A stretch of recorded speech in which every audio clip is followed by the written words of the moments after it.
Da li ste znali da je priča Lepotica i zver zapravo zasnovana na istinitim događajima? Šta? Slušaj. Dobar dan i dobrodošli, upoznajte Petrusa Gonsalvesa. On je čovek rođen sa jednim lepim medicinskim stanjem koje se zove hipertrikoza.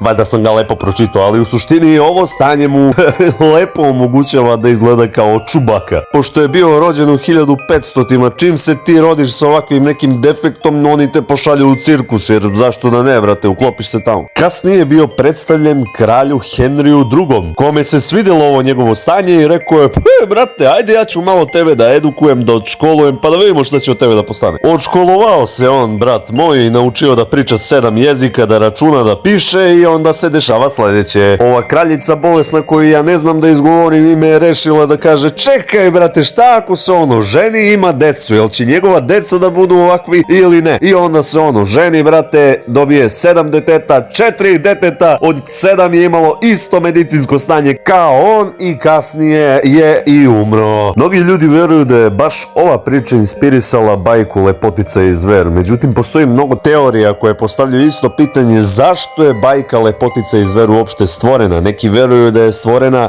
da bi podržala i opravdala ugovorene brakove. Drugi pak veruju da je zasnovana na ovoj priči, a postoji i treća varijanta koju mogu da vam kažem u sledećem videu. Pozdrav, u ovom videu dobija moja malenkost i reklamu, a to je da vas pozovem sve večeras u 8 da igramo Little Nightmares 2 na live-u. Banite u live, vidimo se svi večeras.